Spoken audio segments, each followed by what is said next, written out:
வணக்கம். இது people English series. இந்த வீடியோல பார் அப்படின்ற இங்கிலீஷ் வேர்ட் இத எப்படி யூஸ் பண்றது? இதுக்கு என்ன அர்த்தம்? அப்படின்னு நம்ம தெரிஞ்சுக்கலாம். பார் அப்படின்றது ஒரு நவுன். இதுக்கு என்ன அர்த்தம் அப்படின்னா, நம்ம எந்த ஒரு விஷயத்துக்கும் நாம ஒரு லெவல் ஃபிக்ஸ் பண்ணிக்குவோம். ஃபார் எக்ஸாம்பிள் ஒரு ஸ்டூடண்ட் நல்லா படிக்கிற ஸ்டூடெண்ட்டா அப்படின்றதுக்கு நாம ஒரு லெவல் வச்சிருப்போம். ஒரு 5 ரேங்க்ஸ்குள்ள வரவங்க தான் நல்லா படிக்கிற ஸ்டூடெண்ட். அப்படி ஒரு லெவல் வச்சிருப்போம். இப்போ ஒரு நல்ல ஆக்டர் எப்படி ஆக்ட் பண்ணணும் அப்படிங்கிறது ஒவ்வொருத்தவங்களுக்கும் ஒரு ஸ்டாண்டர்டா நம்ம ஒண்ணு ஃபிக்ஸ் பண்ணி வச்சிருப்போம் இல்லையா? ஸோ ஒரு நல்ல பிளேயர்ஸ் அப்படின்னா, இப்படி நல்லா டெய்லி ஒவ்வொரு மேட்ச்லயுமே நெறைய ரன் எடுக்கிறவங்க தான் ஒரு நல்ல கிரிக்கெட் பிளேயர். இப்படிலாம் நம்ம ஒரு ஸ்டாண்டர்ட் நம்ம வச்சிருக்கோம் இல்லையா? ஃபிக்ஸ் பண்ணி வச்சிருக்கோம் இல்லையா? அததான் நம்ம பார் அப்படின்னு நம்ம சொல்லுவோம். எக்ஸ்பெக்டட் லெவல் அததான் நம்ம பார் அப்படின்னு நம்ம சொல்லப்போறோம். இப்போ ஒருத்தருடைய ஆக்டிங்க நீங்க பார்க்குறீங்க. நீங்க ஒண்ணு ஃபிக்ஸ் பண்ணி வச்சிருப்பீங்க. நல்லா நடிக்கிறவங்க, நல்ல நடிகர் அப்டின்னுங்கிறதுக்கு உங்களுக்குன்னு ஒரு டெஃபினிஷன் இருக்கும். அத வச்சு தான் நீங்க அவர ஜட்ஜ் பண்ணுவீங்க இல்லையா? அவரோட நடிப்பு அந்த அளவுக்கு இல்ல அப்டின்னா, நீங்க எக்ஸ்பெக்ட் பண்ண அந்த லெவலுக்கு இல்லை. அப்டிதானே நம்ம சொல்றோம். ஸோ அந்த லெவல விட கம்மியா இருக்கு அப்டின்னு சொல்றதுக்கு தான் நாம இந்த இடத்துல பிலோ பார் அப்டின்னு நம்ம சொல்றோம். His acting was below par. His acting was below par. இப்போ ஒரு கம்பெனியோட ப்ராஃபிட் ஸோ அந்த கம்பெனி ஒரு வருஷத்துக்கு என்ன எதிர்பார்ப்பாங்க? ஒரு லெவல் வச்சிருப்பாங்க. ப்ராஃபிட் இவ்வளோ வந்தா நல்லதுன்னு நெனச்சிருப்பாங்க. இல்லையா? ஸோ அதையும் தாண்டி இருக்கு அப்படின்னு நம்ம சொல்லப் போறோம். அதுதான் அபோவ் பார். அத வச்சு சொல்றோம். The company's profits for the year were above par. The company's profits for the year were above par.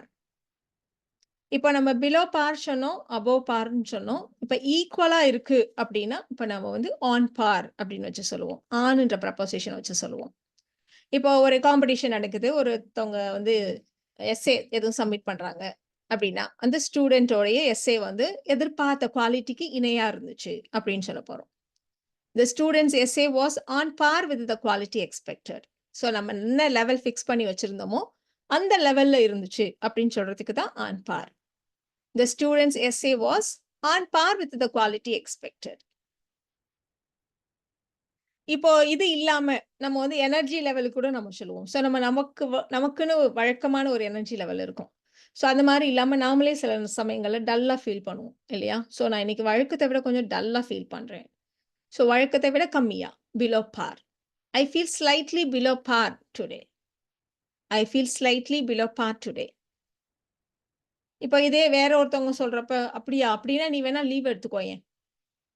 இப்போ "you may take tomorrow off if you are still feeling under par." You may take tomorrow off if you are still feeling under par.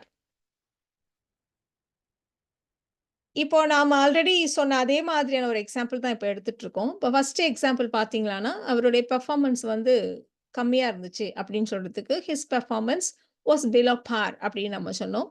இப்ப அதே மாதிரி நம்ம எதிர்பார்க்கிற அந்த லெவலுக்கு இல்ல அப்படின்னு சொல்றதுக்கு, நாட் அப் டூ பார் அப்படியும் நம்ம சொல்லலாம். His work is not up to par. அந்த அளவுக்கு நான் ஒரு சூப்பராலாம் வொர்க் பண்றேன். His work is not up to par. இப்போ இதே பார நம்ம ஈக்குவல், பேரலல், இணையானது அப்படின்ற அர்த்தத்திலயும் நம்ம சொல்லலாம். அதாவது 2 விஷயத்த கம்பேர் பண்றப்போ, இதுக்கு இணையா இது இருந்துச்சு. அந்த லெவலுக்கு இணையா இது இருந்துச்சு. இந்த மாரி சொல்றதுக்கும் நம்ம பாருன்ற வார்த்தைய யூஸ் பண்ணுவோம். இப்போ புதுசா ஒரு சாஃப்ட்வேர் வந்திருக்கு. அதாவது நியூ வெர்ஷன் ஒரு சாஃப்ட்வேர் இருக்கு. அது குவாலிட்டில எந்த விதத்திலயும் காம்ப்ரமைஸ் பண்ணல. பழைய சாஃப்ட்வேர் எப்படி இருந்துச்சோ, அதுக்கு இணையா இதுவும் நல்லா இருக்கு அப்படின்னு நம்ம சொல்லப் போறோம். The new version of the software is on par with the old one. The new version of the software is on par with the old one. இப்போ ஒரு ஸ்கூலோட ஃபெசிலிட்டீஸ நம்ம ஒரு நல்ல பெரிய யுனிவர்சிட்டியோட கம்பேர் பண்றோம். இந்த கண்ட்ரில இருக்கிற டாப் யுனிவர்சிட்டீஸ்லலாம் என்ன மாரி ஃபெசிலிட்டீஸ் இருக்கும்? அந்த மாரி ஃபெசிலிட்டீஸ் அந்த ஸ்கூல்ல இருக்கு. ஸோ அதுக்கு இணையான ஃபெசிலிட்டீஸ் அங்க இருக்கு. The school's facilities are on par with top universities in the country. The school's facilities are on par with the top universities in the country. அவருடைய ஆர்டிஸ்டிக் ஸ்கில்ஸ் இருக்கு பார்த்தீங்களான்னா, அது ப்ரொஃபஷனல் பெயிண்டர்ஸ் எப்படி இருப்பாங்க, அந்த அளவுக்கு அவளுடைய ஆர்டிஸ்டிக் ஸ்கில்ஸ் இருக்கு. Her artistic skills are on par with professional painters. இப்போ இதே பார நம்ம 3 மீனிங் என்ன அப்படின்னா, நம்ம ஸ்டாக் மார்க்கெட் சொல்லுவோம் இல்லையா? ஸ்டாக்ஸ், ஷேர்ஸ், பாண்ட் இதோடைய value, original value, face value அத சொல்றதுக்கும் நம்ம பார் அப்படின்னு வச்சு சொல்லுவோம்.